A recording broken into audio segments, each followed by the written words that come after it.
Hi, this is Al. We're here at the Kelly Writers House, back home for a webcast. We loved going to DC, but boy, it was a lot, got to schlep all the stuff, but we're here and there's nothing like home. There's no place like home. What do you think, Julia? There's no place like home. There's no place like the Arts Cafe. There's no place like the Arts Cafe, the Kelly Writers House at 3805 Locust Walk. A couple of shout-outs to start, and then we're going to get right into discussion of Week 4 poems, maybe Week 3 poems if you want. Gertrude Stein, the Baroness Elsa von Freitag, Loringhoven, Tristan Zara, John Peel Bishop, anything. So we're going to take your questions.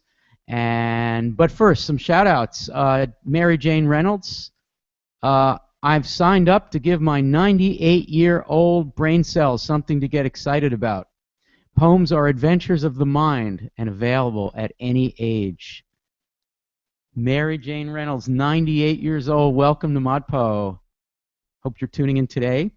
Miriam Nelson wrote yesterday, I've just submitted my assignment.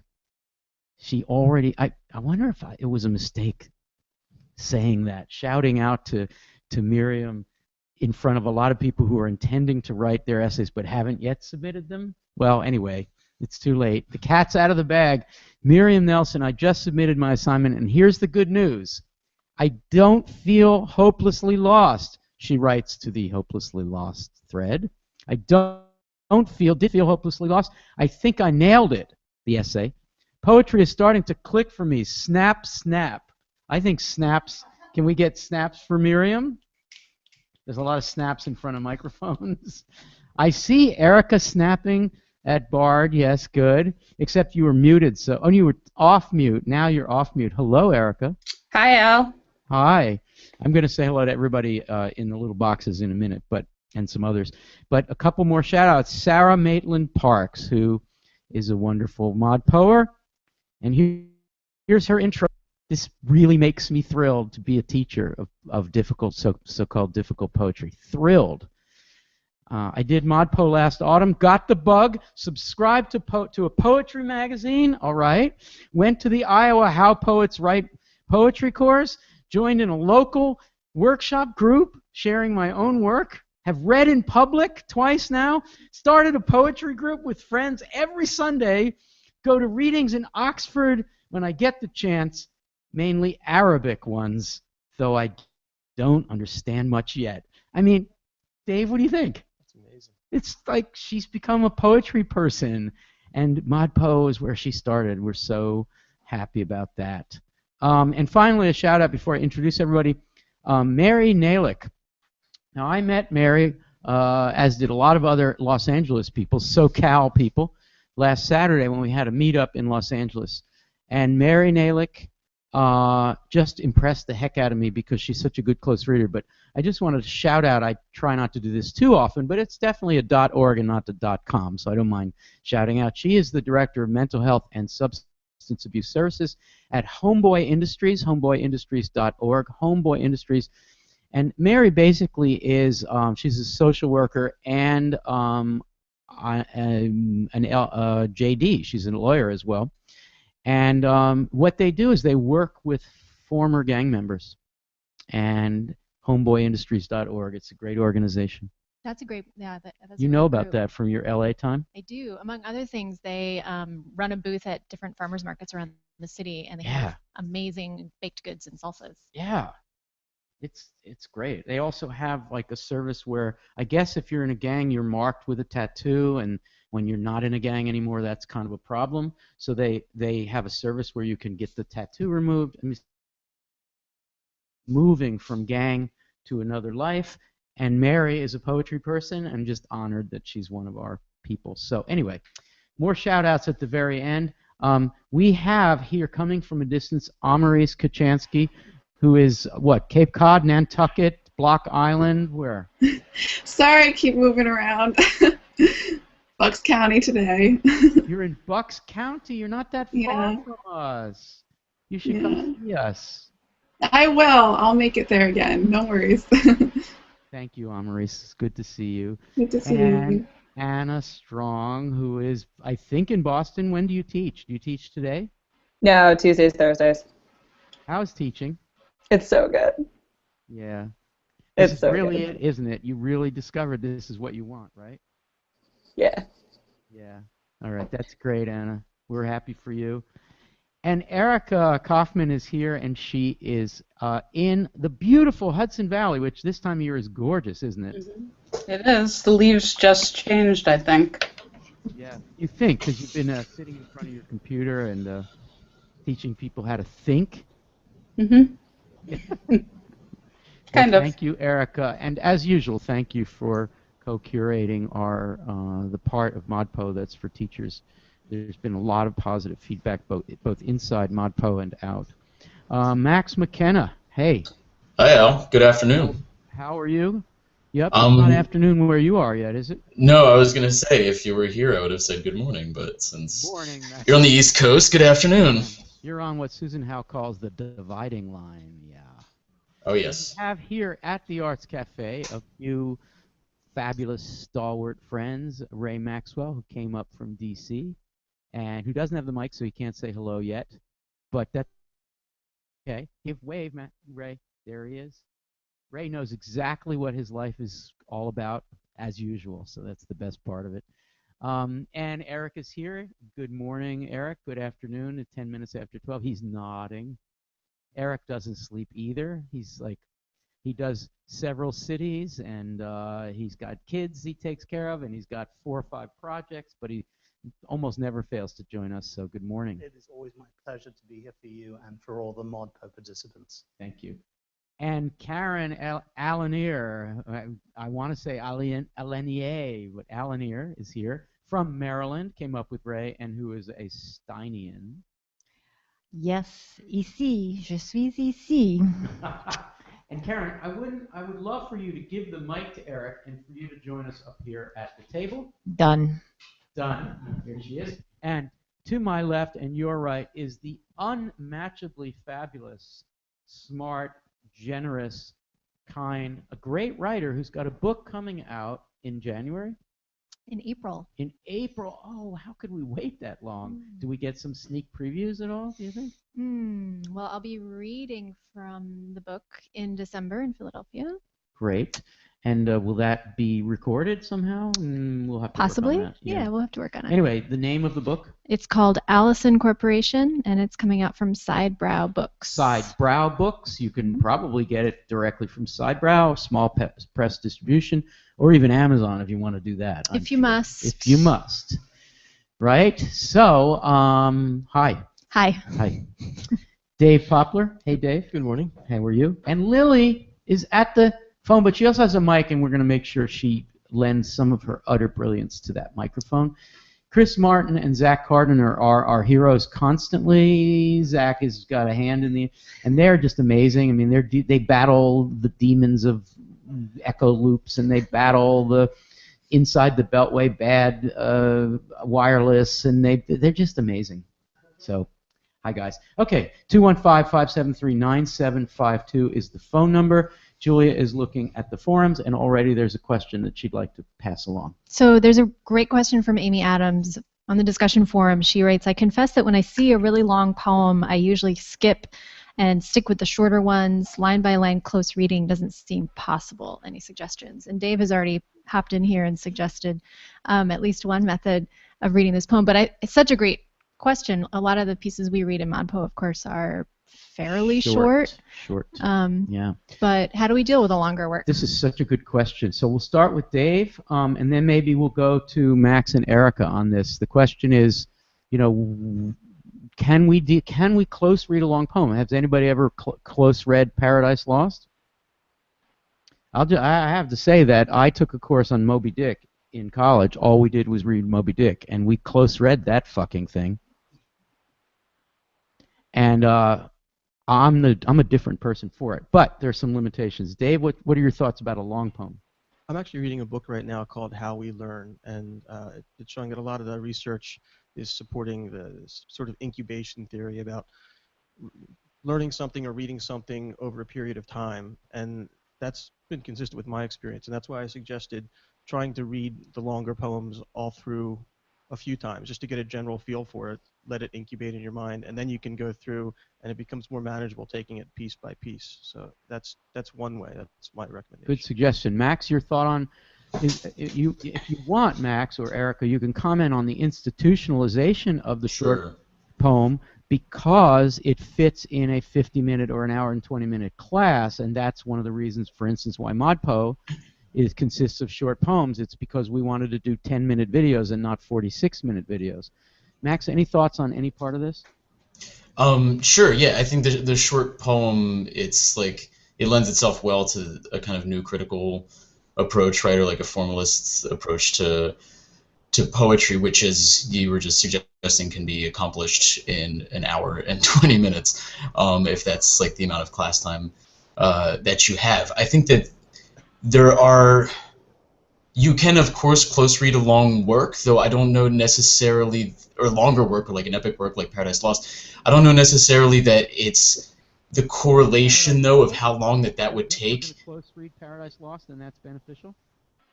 Yeah, I think it is benefit. I mean, you can close read passages, but I think that there's also like other reading approaches that would kind of accomplish the same thing as close reading, but not necessarily look like the close reading that we've been doing on shorter poems.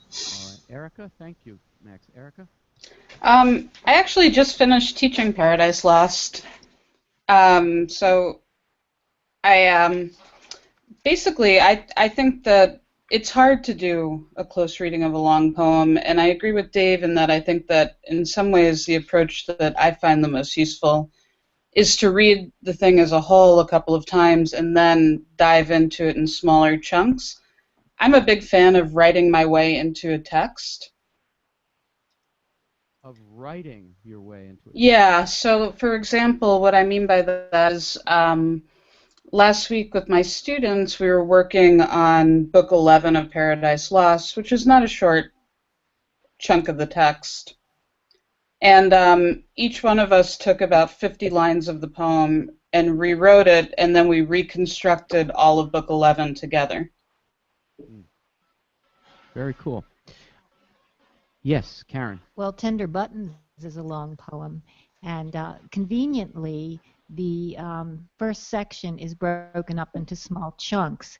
So the real question for ModPo 2014 is how we will do with longer chunks of work. The opening poem, sub-poem I call them, of Food is Which awesome. is a section of the poem. Yes, it's a section of section 2. It's called Roast Beef.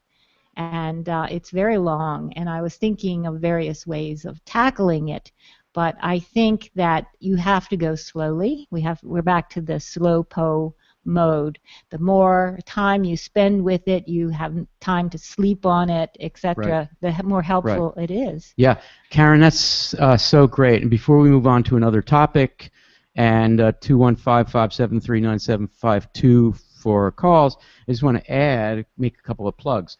First of all, ModPo is structured to give an introduction, a tiny little piece of a poet that encourages you to look for more. In the case of Tender Buttons, it's the tip of the iceberg. It starts a conversation, and Karen, since you're here, we might as well cheerlead and commend what you do, which is what you like to do is to invite ModPoers to continue talking about Tender Buttons afterwards.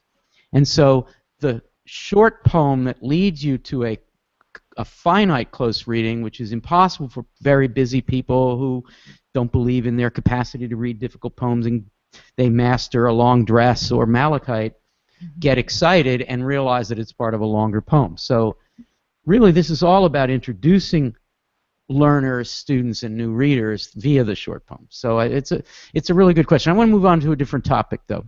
So Julia, a different topic somewhere in the forums or in Twitter? I do have a tweet from Russell Ragsdale, who writes... Who is the poet who's sometimes in Kazakhstan? Mm-hmm. Yeah. So he writes, this is a question of perception. Is the poet a genius, or are the readers the ones with all the insights? This is such a great question for Stein Week, because she thought she was a genius, and many of us think she was. She said, of course, I am a genius. She took that mantle on proudly. Okay, so let's get a couple of responses. Why don't we go to Lily, then Eric, then Amaris on the question of genius. And I certainly think of this as different in modernism than in postmodernism. And if anybody wants to speak to that, that would be pretty cool. Lily.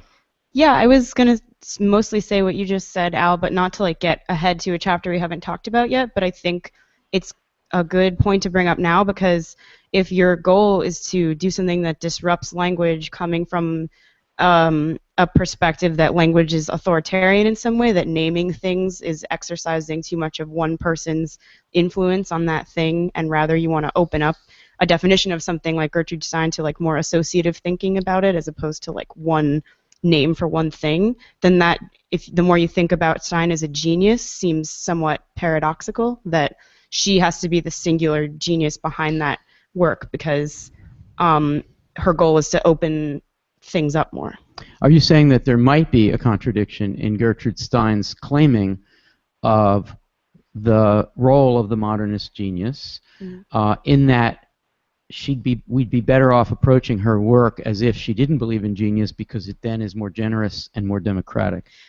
Well, I don't know if we can approach her work without her behind it, because I think that's an essential part of that work, but I guess I'm just saying, like, I like the question because it brings up something that we'll talk about in later chapters, I guess, like how important is our authorial gestures, how important are authorial gestures in poetry if what you're trying to do is say that language is too authoritative? Good way to frame the question. Eric, you were definitely going to say something, but I'm going to throw you a loop because you can handle any loops. Chris Martin, I'm going to patch in my iPhone here. If I told him a completed portrait of Picasso, if I told him, would he like it? Eric, would he like it if I told him?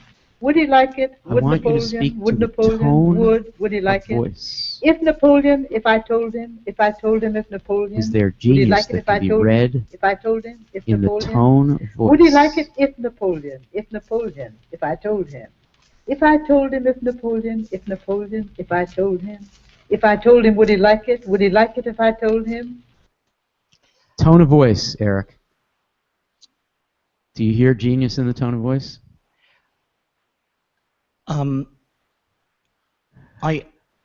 This particular piece of tape is very special for me. It is the first thing I ever heard at university in Stephen Rudy's Theory of the Avant-Garde class with Perry Meisel. At an otherwise not hip university. New York University, right, exactly. So what I hear when I hear genius is the opposition inherent in it to whatever falls outside of it. And a lot of genius seems to me to have been about exceptionalism and the need for an exceptionalism if you were different, and the limitations on the freedom of ordinary people that cause the need to have something called genius. Oh, don't worry about him, he's a genius. She's a genius, so she's allowed to live that way, because we won't let you live that way if you're not a genius. And, you know, I hope we're moving past a time when we need to declare our genius in order to be allowed to live the way we'd like to live. That's very well said, and I think that hints at the difference in more contemporary poetry, which in the case of the language poets is an adamant rejection of the idea of genius. But Williams and Stein, certainly among the modernists, probably Eliot too, thought of themselves as geniuses. Almarise, any further thought on this?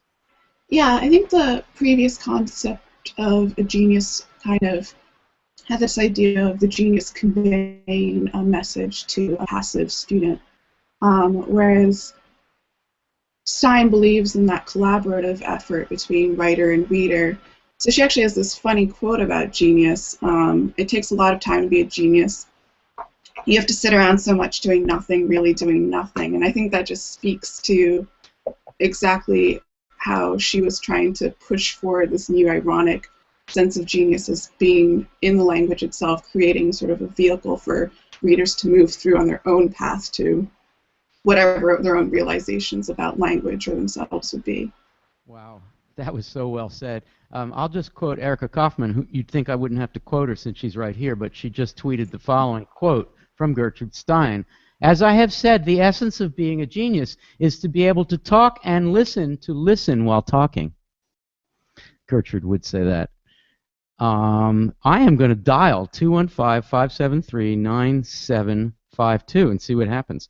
Let me quote Stein on the noun and ask Julia Block. It works! Okay, I'm hanging up. Call 215-573-9752. I shouldn't have told her, and then she would have lifted up and I would have said, "Hi, Lily, it's Al from across the room." All right, I'm going to read Stein on the noun, Julia Block, and will you say anything in response to it? A noun is a name of anything. Why, after a thing is named, write about it? A name is adequate or it is not. Things, once they are named, does not go on doing anything to them, and so why write in nouns? Nouns are the name of anything, and just naming names is all right when you want to call a roll, but is it good for anything else? Why is she so down on nouns, which she really isn't in her writing? But No, she's not down on nouns at all. She's down on this idea that once you call something a noun, you can't call it anything else. Once you call something a role, you can't call it anything else, and you can't give the word role to any other kind of thing. So she's like loosening this relationship between the word and the thing that we tend to take as completely natural. nice, well put. Okay, so Karen, I'm going to quote Stein on composition. No, you know what? Let's do loving repeating. Let's talk about repetition. So then I'm going to start with Karen. We'll see if Lily wants to add anything. And why don't we get the mic to Ray, who is going to make a cameo appearance on this. So Ray, we're talking about loving repeating. And loving, I guess I want to ask you, Karen, when I finish the passage, what loving is. And then we'll go to Anna and Max and some others and Ray. Here's Stein on loving repeating. As I was saying, loving repeating being is in a way earthly being. In some, it is repeating that gives to them always a solid feeling of being. In some children, there is more feeling and in repeating, eating, and playing. In some, in storytelling and their feeling. More and more in living as growing young men and women and grown men and women in their middle living. More and more there comes to be in them differences in loving repeating. Loving repeating in some is a going on, always in them of earthly being. In some it is the way to completed understanding. Loving repeating then in some is their natural way of complete being. This is now some description of one. I love that last line. Can you get us started on a discussion about the relationship between loving and repeating? Loving repeating. Am I on? Yeah. Loving repeating is procreation. It is the you're act. going right to that. I'm going right to that Okay, because, this is Stein saying that, you must have the lineage extended. So this is part of the composition. Wow. So procreation is composition. Yes. Wow, you didn't stint on that response at all. That's amazing. Max, what's the relationship between loving and repeating?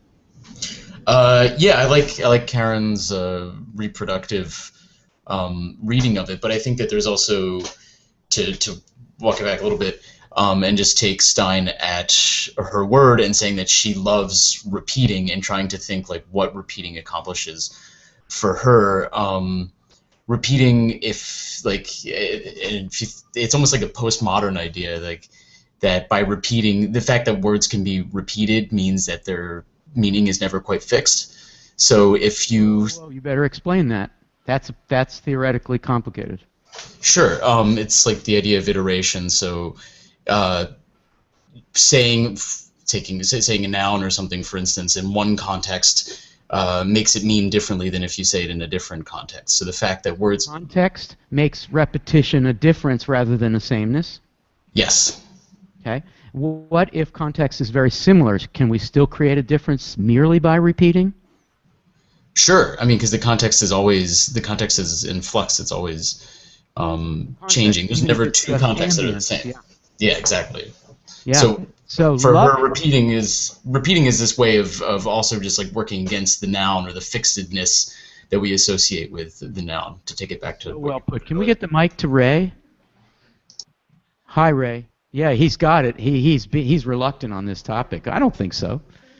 Ray, what is marvelous about repetition? What is it about? Let's move away from Stein for a second. Let's as she's encouraging us, let's move to daily life on being on the earth. And what is good about repeating? I mean, I was raised to think of repeating as boring, repeating as redundant, repeating as insistence, repeating as annoying. You have to talk right into the mic. The idea of the term loving repeating reminds me in botany of alternating generations.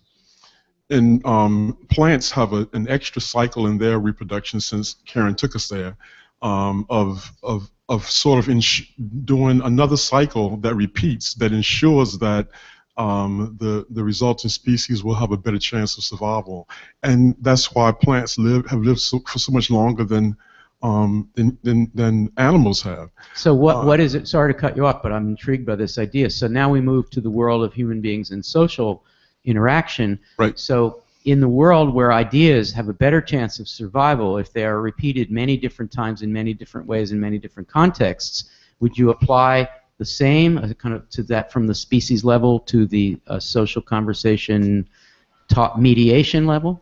I think so. I think that the repetition part of the cycle introduces just enough variation so that there's newness in the thing before it moves on to the next level. Enough newness that it gives it added survivability. Right. I mean, so it's always the case, not just with inventors, but people who create ideas, that they go around the world and talk incessantly in a variation about that idea, and after a while the idea takes hold because it has to find just the right context in order for the, shall we say, mating or perfect joining of speaker and hearer to occur, and then a new idea results. So she's really talking at a basic level. Lily, do you want to speak to this, or do we want to go to the phone? You do want to speak to it. Go ahead. We can just go to the phone. That's easy. Okay. All right. Who's on the phone? Jackie Lubeck. She from Gaza. She has a question about how much biographical information we need to have, thinking particularly about the Baroness when we read. Okay. So let's put Jackie up. All right. Hello, Jackie. This is Al. Yeah, I know. Hi, Al. Hi, Jackie. Make sure that your computer audio is down while you're on the phone with us. It's off. Hi, Dave. Hi, everybody. Hey, Jackie. So, what part of Gaza are you in? Is that okay to say? I'm not in Gaza now because I'm leaving the country in 2 days. So I'm in Jerusalem. Okay. Great. Jan is in Gaza. You all know who Jan is because I'm always writing about him. Yeah. So. Yeah. Jan. From the beginning, I ask how much autobiographic material do we need to know, or is it good to know about the poets, about the authors that we're studying? Yeah. And before I start anything, I always see at least when they wrote and where they are when they wrote. Yeah. City, Wisconsin, when they moved, when they lived. And today I meet the Baroness, who I have never heard of. Right. And I read this poem and I say, who is this woman? Yes. And I go and I read all this stuff about her. If you don't know that, I don't think you can understand the poem, actually. Right. So here I go again. How much do you have to know? Good questions. I think you have to know. Jackie, will you stay on the line, and then we'll get a bunch of responses, and then you can respond to the responses. So let's talk about the Baroness in particular to deal with Jackie's general question.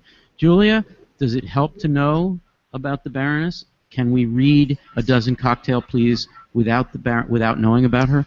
I think we can. And I also wanted to say that Scott Van Doorn asked a really similar question on the discussion forums about autobiographical reading, and he points out that in the discussion videos for ModPo, we tend to shy away from doing an autobiographical reading of Dickinson, but he said, I wonder why it seems essential in interpreting Williams. And so we're talking about the Baroness, but Scott and Jackie, I think you're right to notice these differences in how we turn a biography with different writers. Well, I chose shows, I'm going to then turn to Dave on the question of biography, and maybe some folks in the Hangouts too. I chose A Dozen Cocktails, Please, because it seemed we're getting some kind of echo.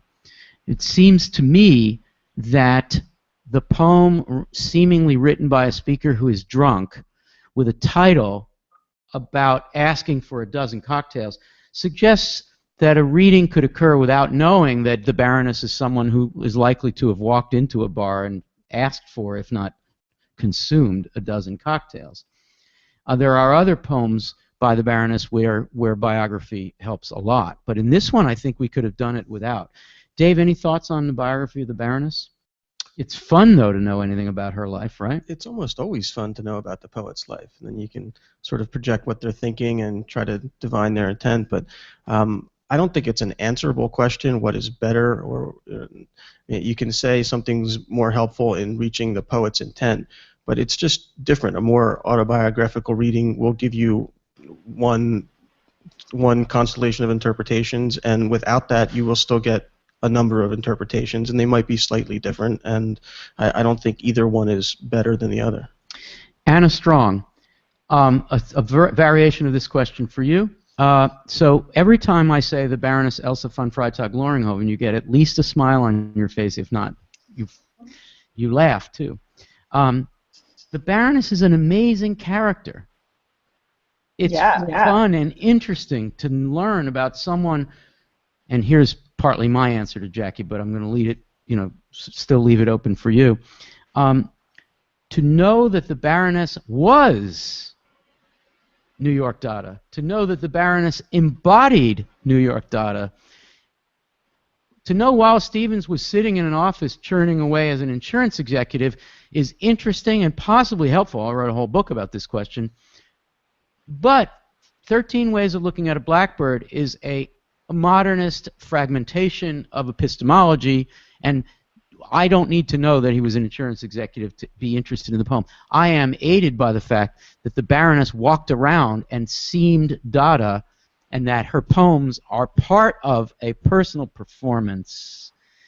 Julia wants to say something, but then I want to go to Anna. Yeah, You're just agreeing. You started to say what I was going to say, which is that the performance was in some ways inseparable from what we have from her on the page. Which makes archiving and historicizing urgent and also difficult, right? Mm-hmm. Because the Baroness is no longer alive. Right. A lot of her artifacts remain. We have correspondence. I mean, we really have to do archival work in order to present this performer, I think. Mm-hmm. More importantly, perhaps, than someone like Wallace Stevens. Anna, what tickles you so much about the Baroness? Because you're so not the Baroness, right? What? I'm kidding. I think what tickles so much about her is just imagining her as a human and trying to put that together with her poem. However, I don't think it's necessary for everyone, for every poet. And I think that if we want to, if it helps to do that research, to do that contextualization and background, then do it. If that helps you find a point of access into the poem, then go for it. Lily? This is almost speaking to the question of like, why do we use less of Dickinson's background to read her poetry than we would for the Baroness? I think less about having the information, it's more about what you do with it, because I think, for example, with Dickinson, there's a long history, like interpretive history, of using her biography to dismiss her work and say, oh, she's just a crazy person, or, oh, she was hurt and she's healing herself by writing her poetry, so we don't have to think of it as important as, or whatever. But so I think, like, if you can take the background and resist your temptation to do like a psychological reading of like why that person's doing their writing, because I think that allows you to dismiss them in some way. So I think if the biographical reading helps to strengthen how you interpret their work like it does with the Baroness, then I think that that's cool. But I think if it leads you to think that the person is out of their mind crazy and their work isn't worth paying attention to, like it sometimes has historically for people with Dickinson, then that's no good. Thank you. So I just want to say one more thing, Jackie, and then we'd love to hear a final word from you on the question. let it not be mistaken, let it not be thought, wrongly I think, that ModPo is suggesting that that close reading is associated with a formalism that rejects the biographical, historical, and social contexts. It doesn't. Obviously, we pick and choose where bringing in biography is going to be especially productive. I just gave the example of Stevens, where in our presentation of 13 Ways of Looking Back out of Blackbird, we didn't mention Stevens' life at all, partly because it opens a Pandora's box to a whole question about his choice of a fairly square life and unsquare poetry. But one can have it both ways, and it's fun to compare. Recently, I looked at an abstract painting collected by Chaim Gross, who was a non-abstract sculptor from Russia, originally from Russia, and I looked at a painting that he collected by John Graham, painted in 1934. The painting shows a black big section and a white big section, and then a dark blue square at the top, and in the middle is a red trapezoid.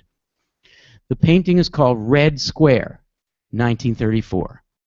Without doing a close reading, I can do a political reading, an ideological reading, close reading of that abstract painting without knowing anything about John Graham.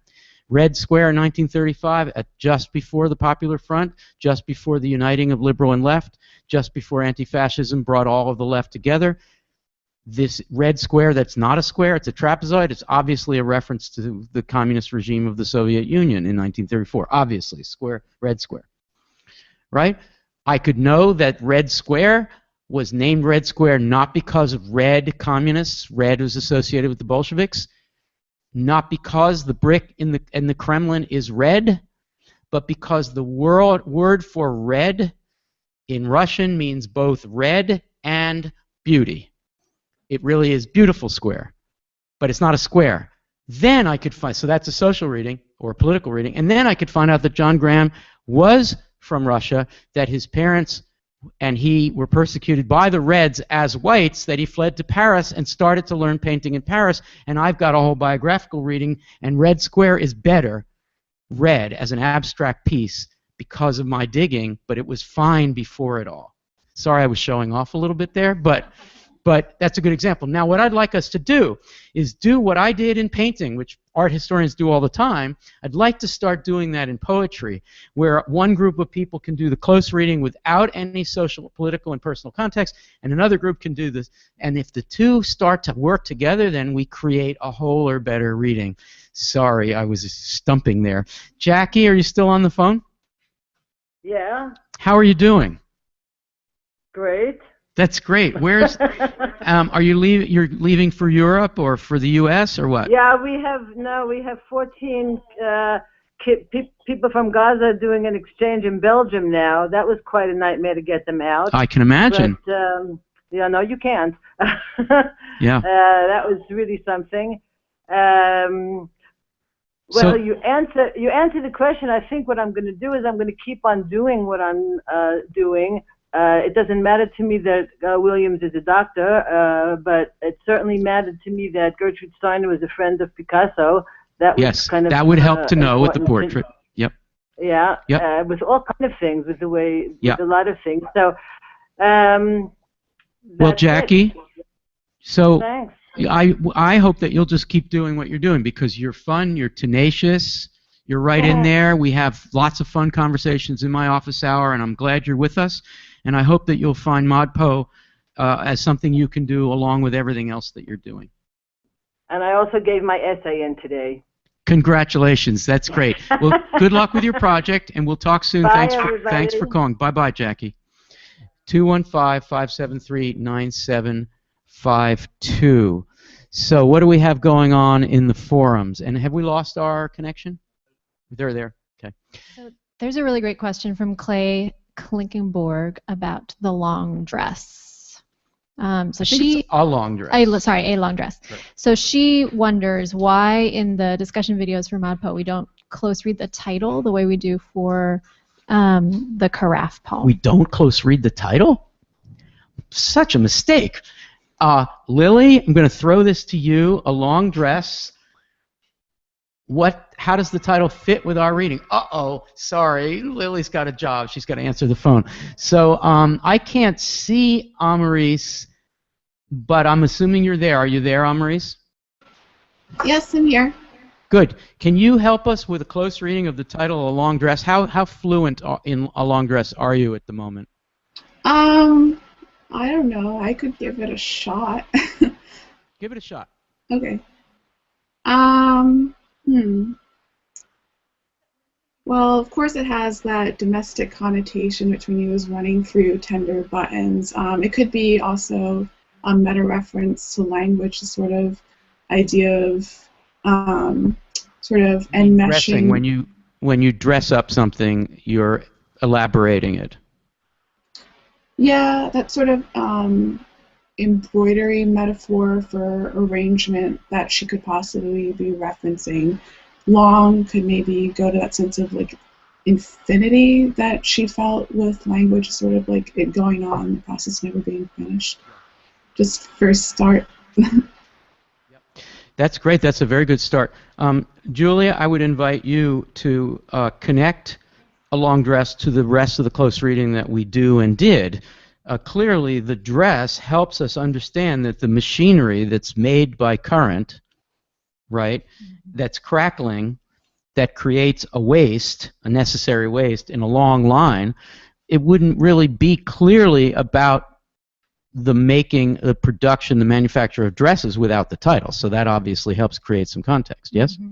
Maybe in our close reading we just assumed that. Yeah. So the title's, unlike some of the other poems in Tender Buttons, the title's very close to what follows it. Yeah. They're sort of like of the same kind, to Right. use the same, just use a word that comes up Right. in a carafe.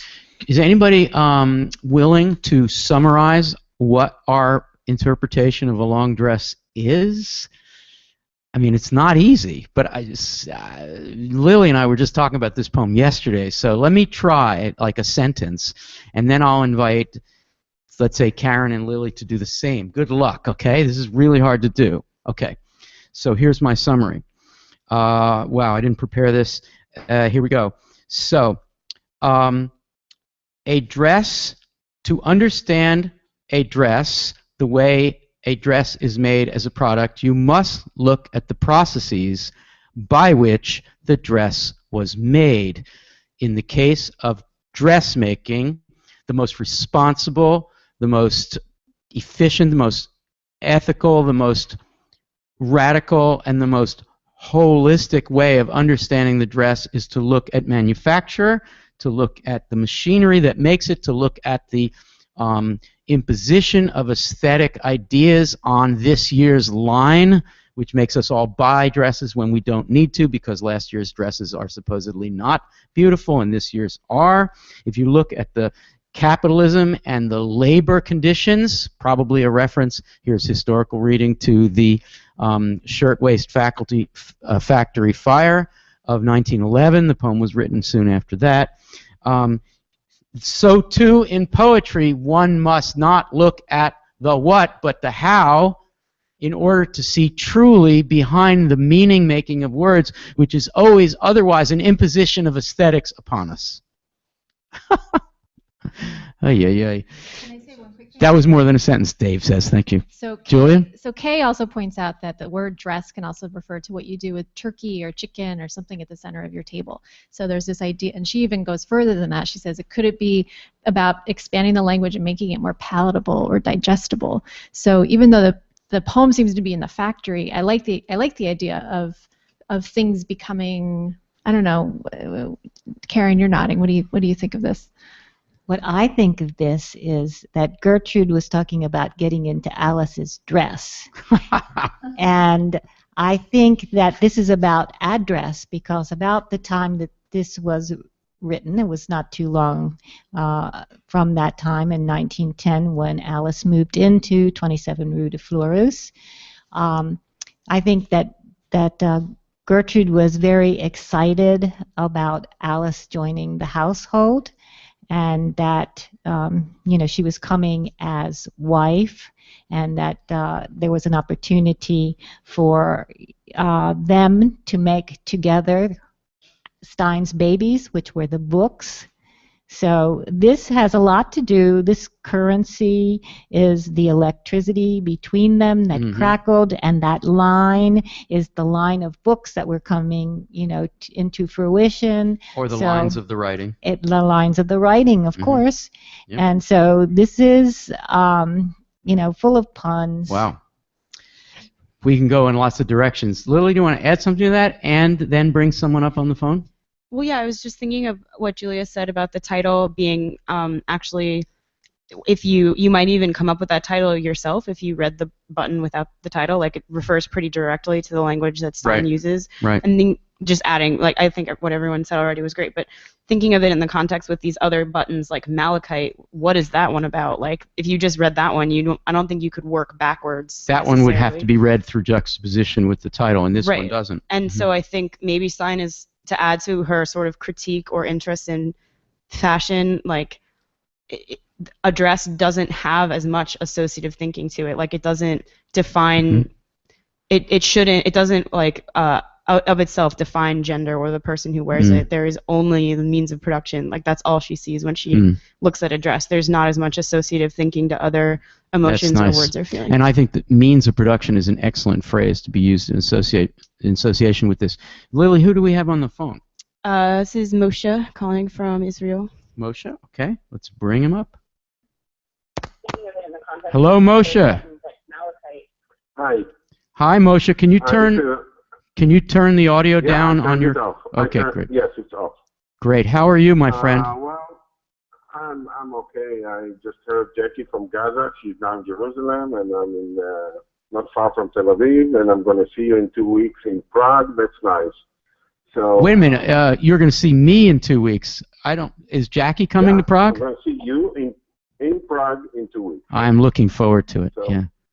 Good. How are you doing? Well, everything is fine. I just wanted to say 2 things. First of all, if you all were listening to yourselves explaining and talking about Gertrude Stein, I mean, I feel that you barely could understand what she says, and at least me, I don't understand a word from her, although it's the second year I try to understand.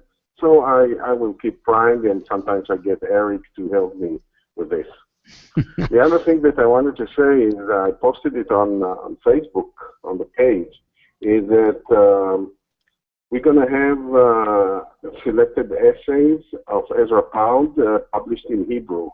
And I was surprised to hear that leading poets in Hebrew poets were very much influenced by Ezra Pound. Yes. And I'm waiting for the book to be in the stores in 2 weeks. Thank you. That is good news. I want to get back to your first comment in a second, but let's stay on the Pound for a second. So, Pound has not been much translated into Hebrew for reasons that have a lot to do with politics, namely his support of fascism. But I think that his cyclonic collage approach is much in line with what today's Hebrew writing, Hebrew language Israeli poets are doing. I just happened to recently edit an anthology of American poets that, from my reading through translation of Israeli poets, my assumption of what they would be interested in contemporary poets, and I've been working with an editor there and delighted by the synchronicity of the interests of poets there and here. So let's go back to the first point, okay? Just 1 second about Ezra Pound. Although he had some fascist comments and he pretended to be an anti-Semitist, let me say that even in Israel, we study heavily Heidegger, which was really a member of the Nazi party, and so just okay. Go ahead. Yeah. No, I think a certain amount of open-mindedness is really important, given Heidegger's and Pound's and others' backgrounds. Very, very thorny question. Let's just do you have the poems in front of you of Stein? Do you have them? Do you have the ModPo site open? Yes, I have. It's not in front of me, but I have it all printed. All the material is printed. Would you go look at the one-sentence, two-line poem called "Water Raining," And while you're looking for it, I'll invite everybody to look at Water Raining. I'll read it aloud. And let's see, Moshe, if we can, in just 5 minutes or so, if we can adduce a close reading of Water Raining that takes you from a position of thinking you can't understand a word of Stein to a position where you're a little further along than that. So here we go. Water Raining. All right, I'm going to turn to Erica, if you don't mind, Erica, to see if you can help get started on a close reading of Water Raining. All right, here we go. Water Raining. What section is it? I'm sorry, what section is it? This is called Water Raining. Okay. Yeah. I'm trying the objects and... All right, I'm sure you'll find it. It's in the syllabus. I'll find it. Go ahead. Okay, I'm here it is. expecting to say some. Water, astonishing and difficult altogether, makes a meadow and a stroke. Erica, can you hear me? Do you want to start on that? Well, what's interesting to me, at least, about this poem is how it is so much in the continuous present. What Stein values as far as the continuous present, even the title, "The Water Raining," is active, and she's also doing that thing that she does where she presents these unadorned nouns.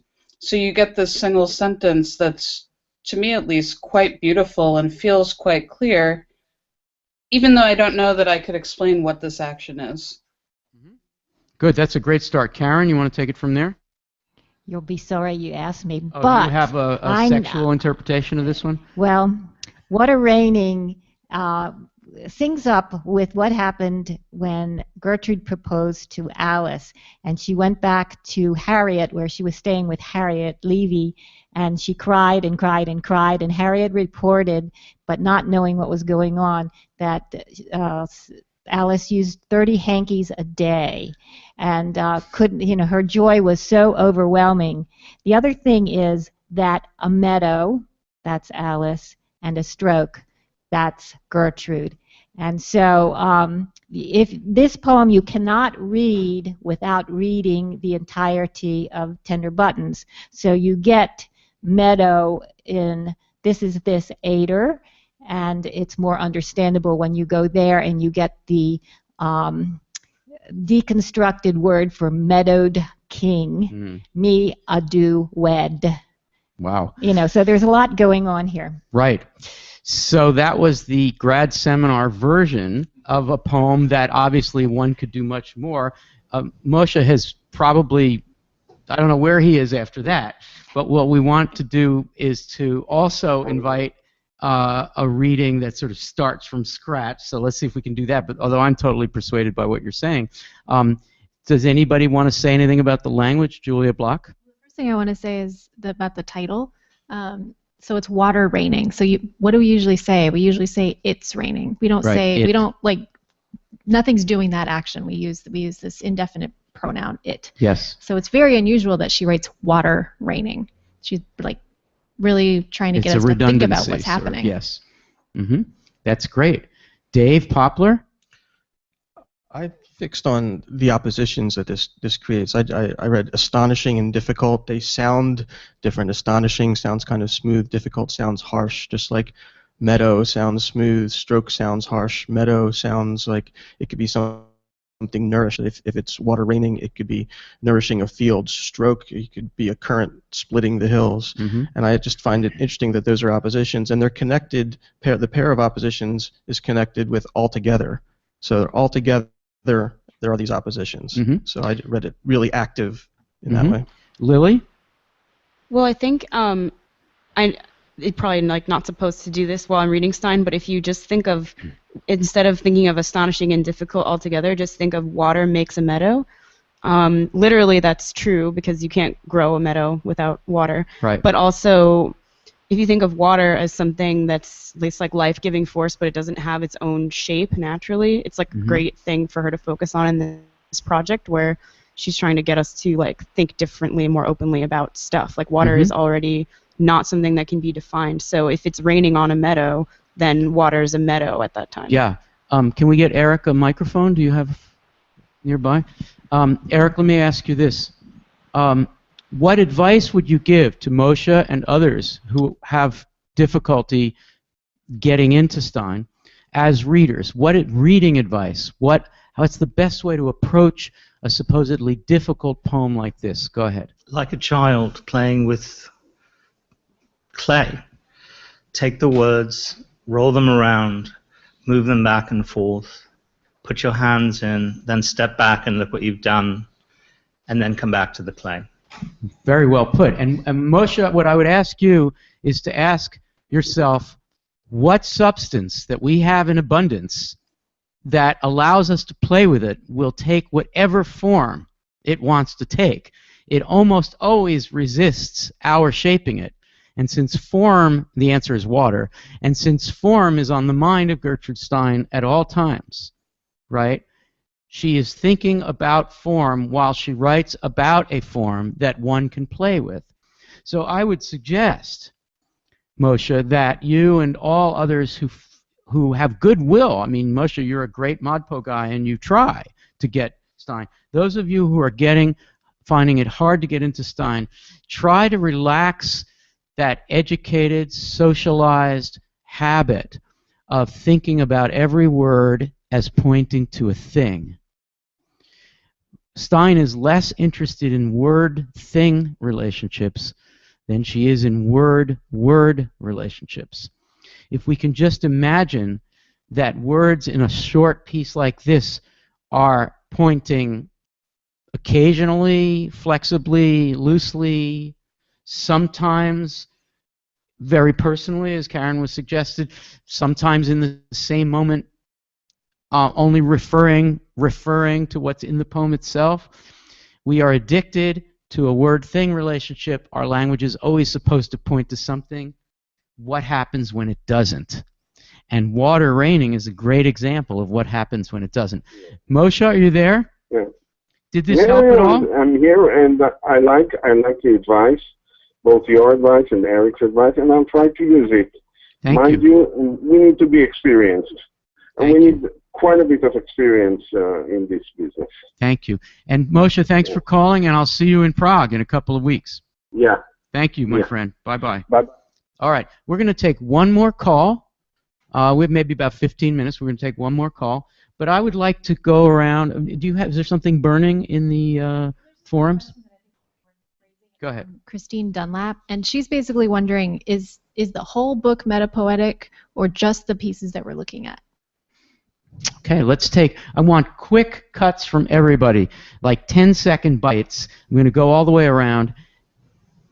The question is it, go ahead, repeat the question. So she writes, did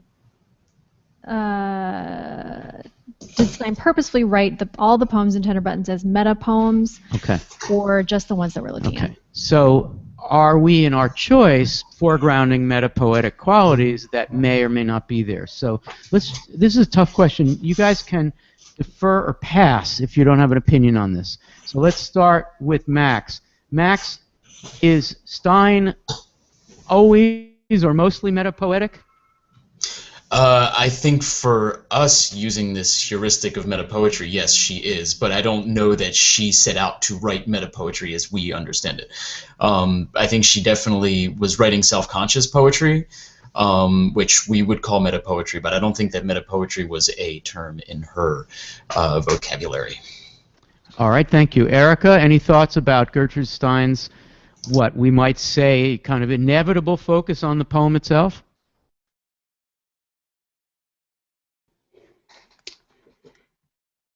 I'm still kind of thinking that through. I mean, I think that she always is very focused on the act of writing. So I don't know that the metapoetics is intentional on her part, but she's very much engaged in the moment of creating the work that she's creating. All right, I thank you. And since the poem itself is so often what she's focused on, the writing itself as she's writing it, I would add to that I think the focus is inevitable, and since the poem itself is a theme, how and what is always aligned because of this present. She's focusing on the present of the composition. Anna, any thought on this?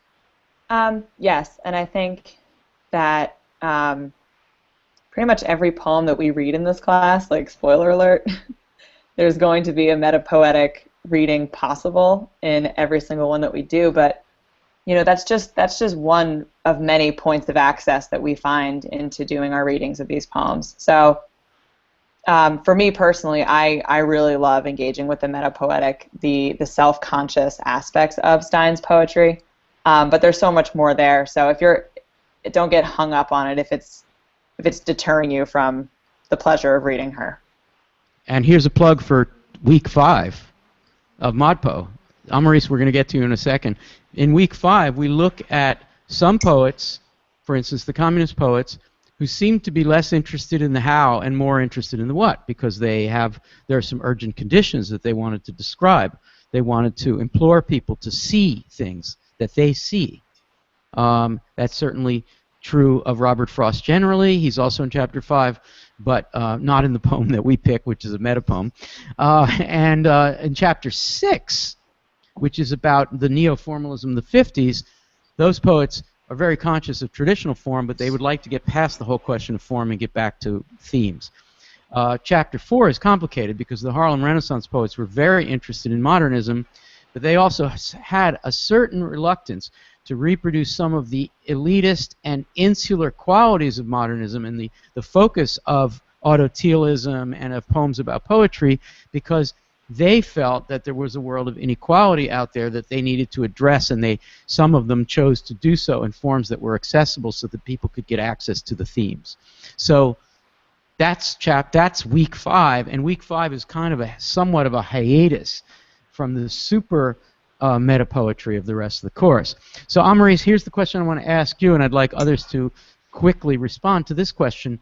What do you say to someone who comes tra-la-laing along into ModPo who says, I'm kind of tired of all the self-referentiality and all the poems about poetry. It creates an insular and perhaps elitist world of poetry world, and I'd like to get beyond it.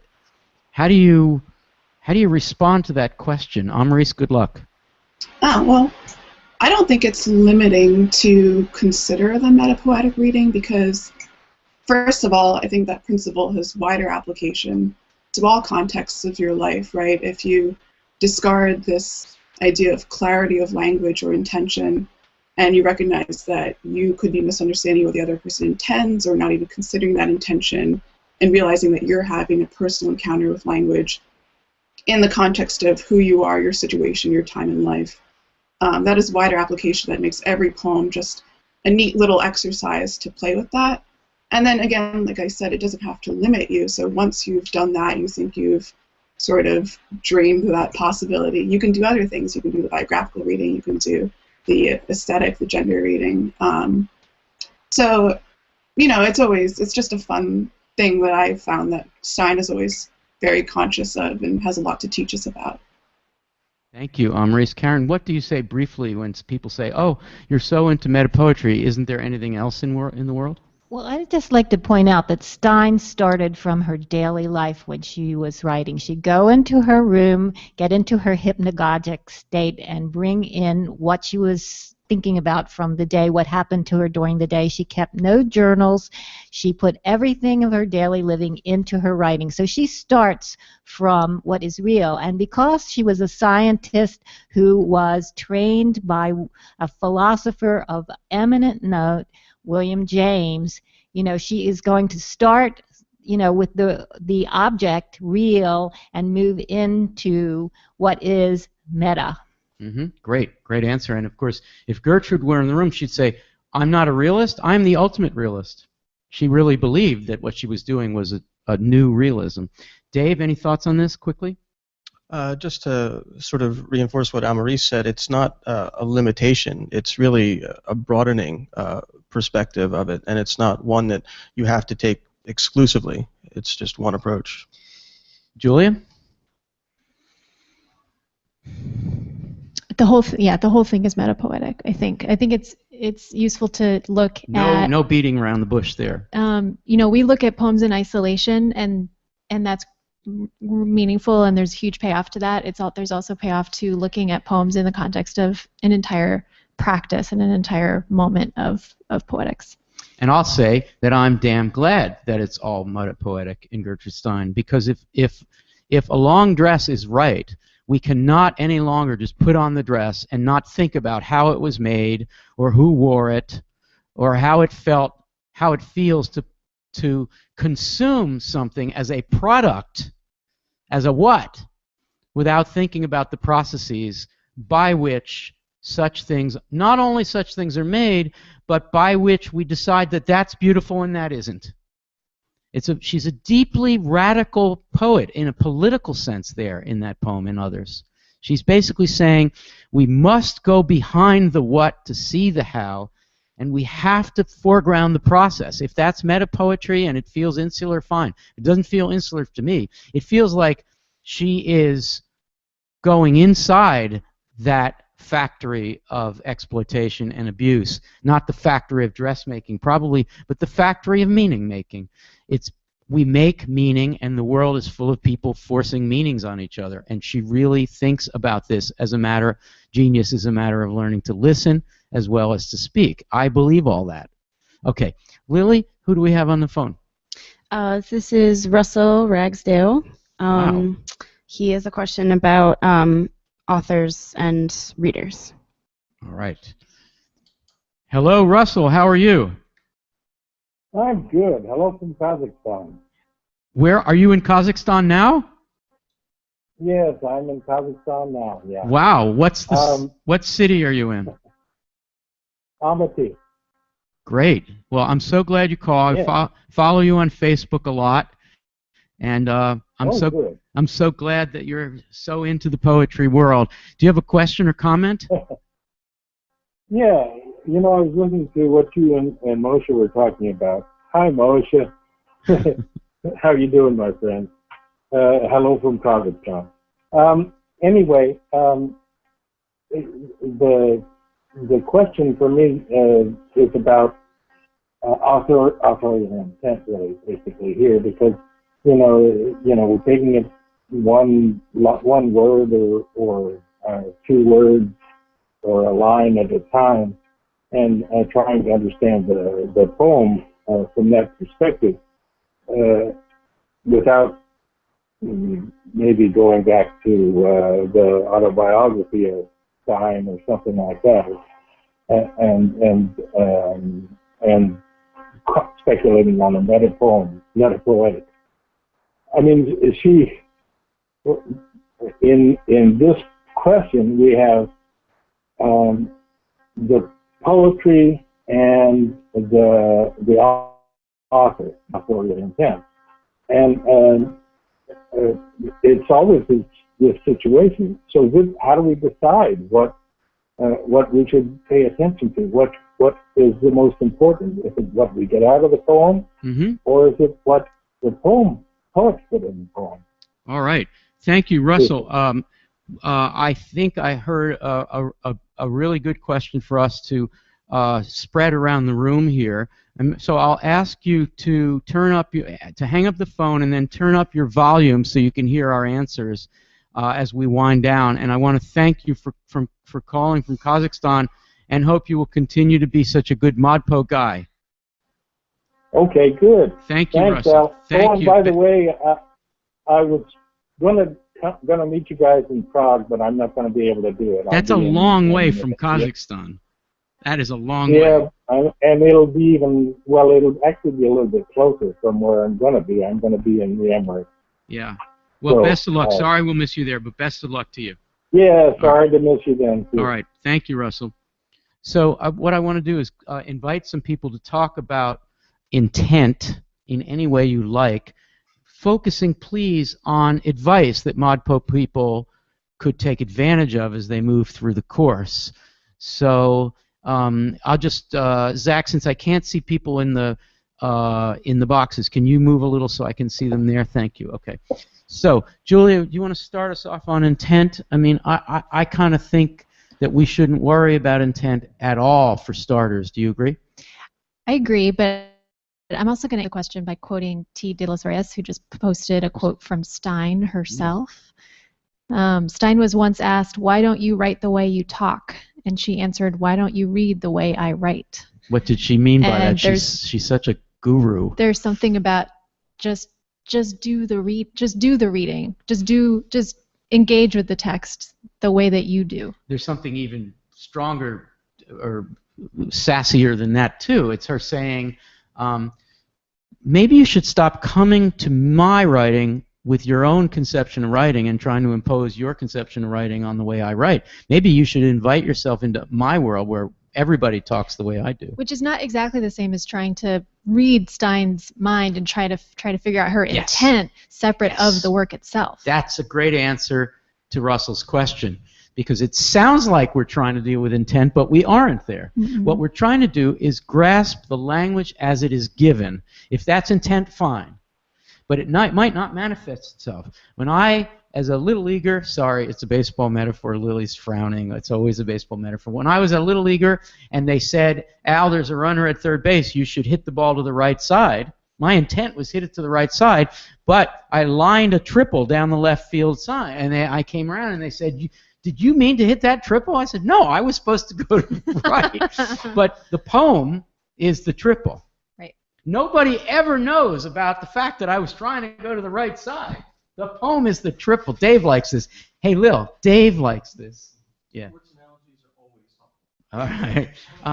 Lily, anything? Lily, I invite you to say something about intent, quickly. Well, I think I agree with what Julia said. Like, I think even authorial intent as like a literary critical term usually means something different. It means like we're looking for some symbolic content maybe like imbued in the poem. Yeah. So I almost think it's like the wrong term to use with a lot of the poets that we're studying, because like I think that Stein has some intentions, and like this goes back to our conversation about genius earlier.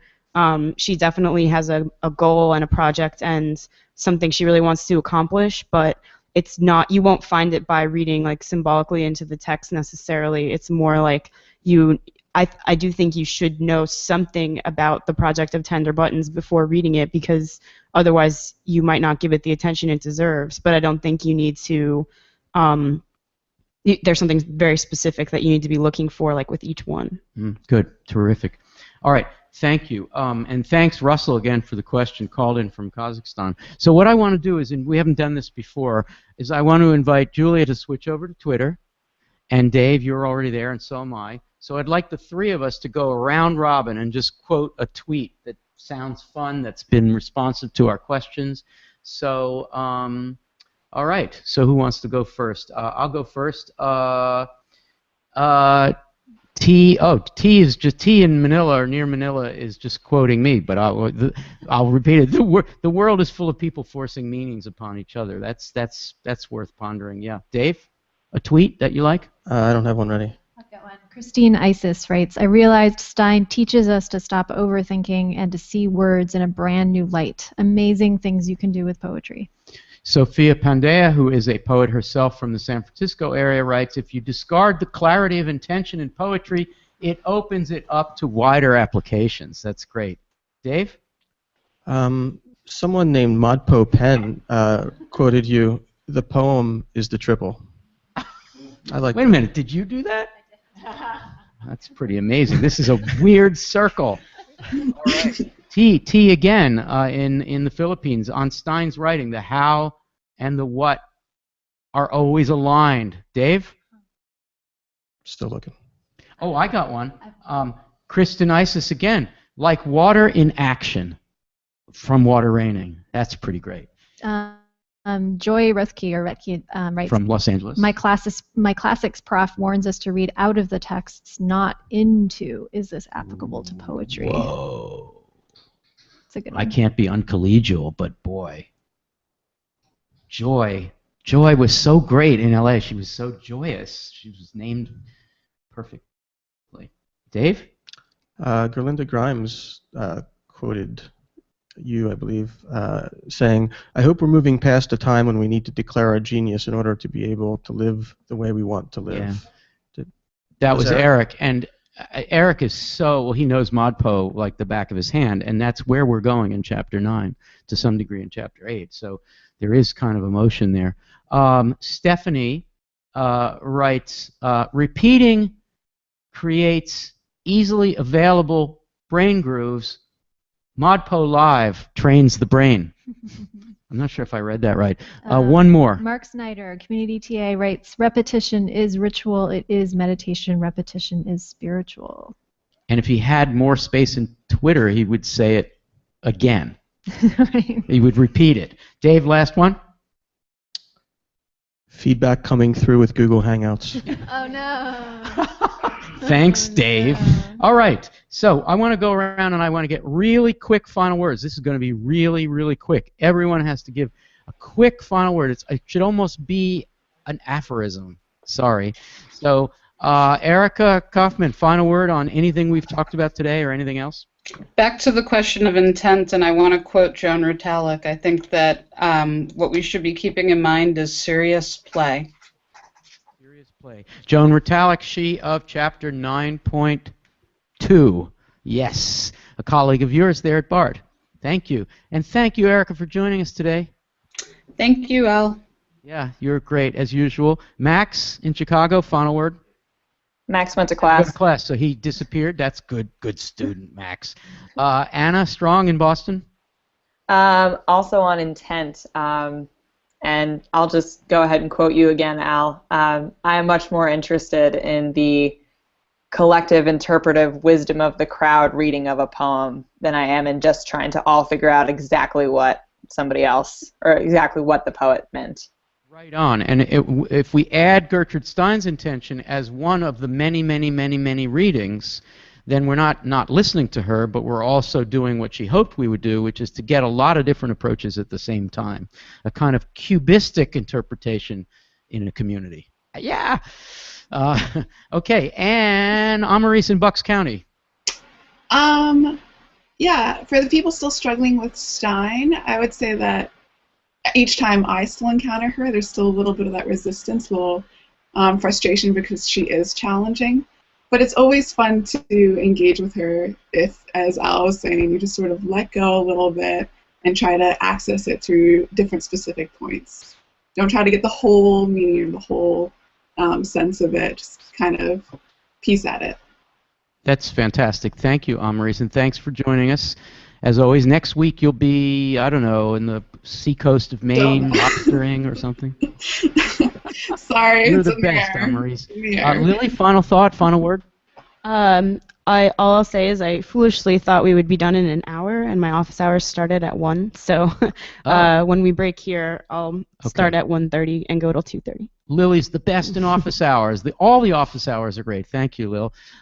Eric, and then quickly to Ray. If everyone here knows a great school and has a connection there, go there, talk to your friend, and show them what we're doing with 4 teachers. There's a tremendous resource here. And if you can share that resource with people who have the ability to use it, learn from it, think about it, do that, because that would be a wonderful blessing for this Thank course. you for the plug. 4 teachers, F-O-R, teachers. It's on the left side, every ModPo page. Click it, and you will see that Erica and Julia have described the project very clearly. There are places to go from there, and especially the discussion forum. So thank you. Ray. I'd just like to say I got a lot out of reading Composition is Explanation, the Gertrude Stein essay, and for me it kind of unlocked the rest of what I read by her, and so I would urge people to take a close look at Composition And is this Explanation. was partly in our week's syllabus this week. Joan Rotalick, the aforementioned Joan Rotalick, read a bit of that. Would you read your favorite single sentence? Be careful of the mic. Your favorite single sentence, do you have one? I do. Continuous present is one thing, and beginning again and again is another thing. These are both things. And then there is using everything. Oh, man, that's a great one, Ray. Ooh, I'm moved. I'm ready to quit and just write. But if I quit, well, anyway, Julia Block, final word.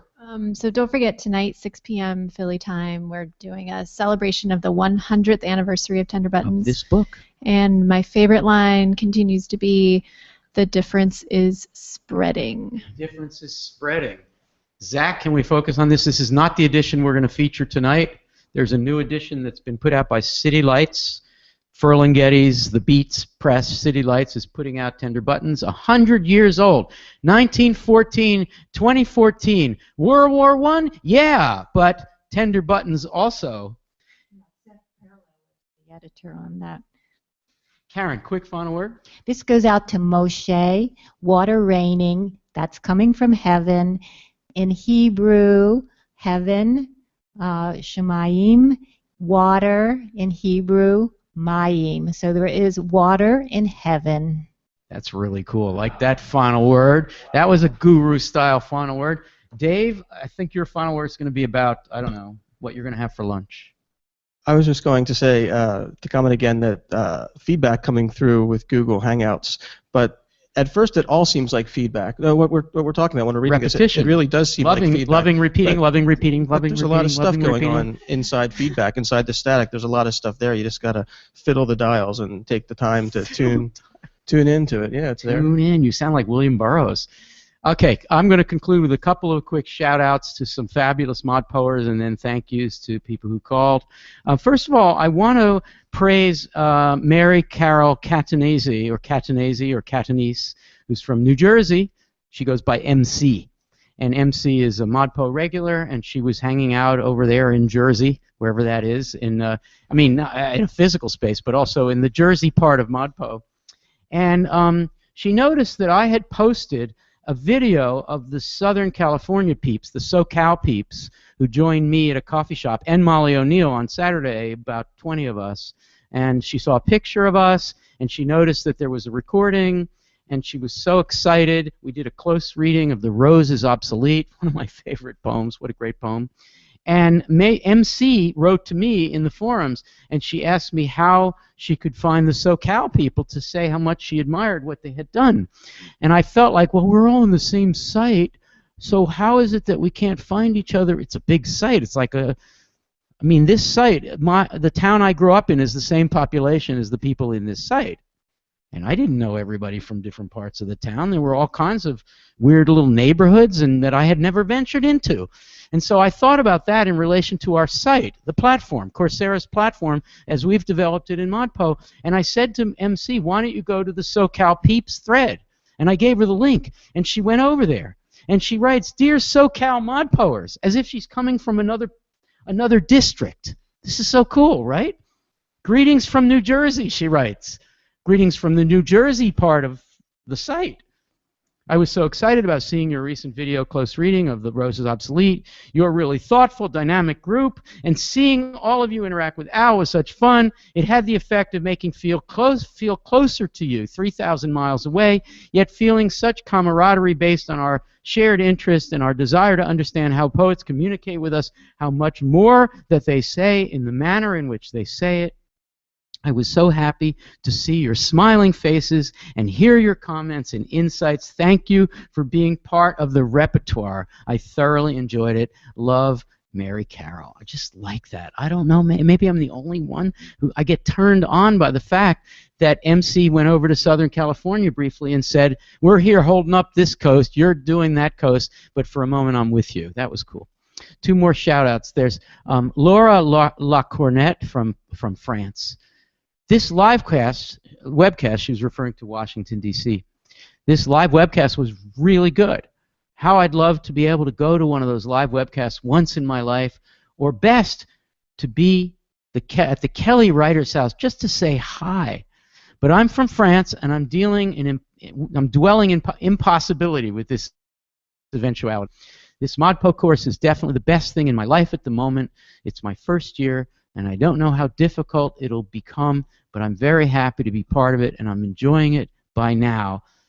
It opens minds, and you and the TAs are becoming familiar faces along the weeks. It's always a pleasure to hear your thoughts. Best regards from Paris, and best regards, Laura, back to you. So I hope you will get here.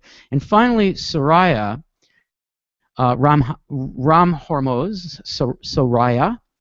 Many of us have interacted with Soraya. She asks great questions. And here's what she said, and it's partly about Stein. Thinking about Stein's poems as music helped me relax. That's really like counterintuitive, isn't it, for people who first encounter Stein? Like, oh my God, what are we gonna What are we going to do? Lily and I just met with a student who's like made sort of nervous or anxious about dealing with this new stuff. And yet Soraya is saying it makes her relax. It's like music, which is great, really instructive. I never expect to fully understand a song the first time I hear it, especially if there are lyrics.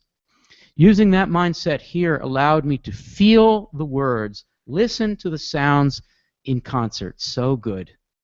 Al, as trite as this sounds, this course is changing the way I look at everything. For the first time that I can remember, I'm not only adding to my knowledge stores, but I can actually feel myself getting smarter. I can feel neurons firing in my brain and making new connections, right? This is what Emily Dickinson was writing about. The brain within its groove runs evenly and true. But sign up for ModPo, and there's going to be a flood. Neurons firing in my brain, making new connections. My brain is physically growing. And more exciting, I can feel that this will continue. Given that I'm dealing with a severe illness that is killing nerves throughout my body, knowing that I can do something to improve the function of the nerves in my brain means more to me than I can express. This class isn't just making me smarter, it's giving me hope. All of which is my long-winded and potentially sappy, you're way past sappy, right? But what right way of saying thank you, and that any happiness my excitement brings to you is deserved 1,000,000 times over. Thank you, Soraya, and best wishes to you, Karen. You're going to be here for tonight's program at 6 p.m. I knew it. You're such a Steinian. The Steiny Road. The Steiny Road to Operatum. The Steiny Road to Operatum is the book. You can get it pretty much everywhere people sell books. Well, you can get it on the internet. Let's put it that way. You can just type that. So thank you, Karen, for joining us at the table here. It's always great to have an extra mic. Dave Poplar, thank you. Thank you. Thanks. And Dave has an article coming out on MOOCs and on how people learn in the digital era, and it's being published by Educause. And will you, yeah, isn't that great? There's a little applause here in the room. And you're so smart on the whole thing, Dave, and you're so sensible in a world full of people who are not very sensible about this topic. So we look forward to it, and you can be sure I will pass the link along. Ray Maxwell, thank you for making the trip. Eric, as always, thank you for joining us. Julia Block, you're really amazing. Thank you. You are too. Thank you. Amaris, thank you so much. Thank you. Max in class, thanks, buddy. Erica, Anna Strong, thank you so much. Jackie Lubeck in Jerusalem, happy traveling. Moshe in Tel Aviv, thank you. Russell Ragsdale in Kazakhstan. Our 3 calls today were from Jerusalem, Tel Aviv, and Kazakhstan. Said that MOOCs were all about Americans who already know all this stuff and who speak the language, naturally, and it's not for anybody else. ModPo is international. It's all over, and the difference is spreading. Thank you for joining us. And thank you, Chris Martin and Zach Cardiner, who once again overcame weird echo bullshit. But, it's amazing how fragile. It's amazing how, this is 2014, and MOOCs are still spindly little things. The Coursera site can go down. Like, people, I don't know, they do a peer review, and it comes up blank, and you guys, it's like really like I don't know, Fibber McGee's Closet and a Rube Goldberg construction and like the glued popsicles that I did when I was a kid. And here's to the day when this whole thing can be more robust. It really still feels like early days, guys. We're all pioneers here, even though it's year 3. We're just starting this thing. Stay with us, please, and forgive us these little technical peccadillos. We're doing the best we can, and we do pretty damn well because of Zach Cardiner and Chris Martin. So thank you very much, and thank you all, and we'll see you next week.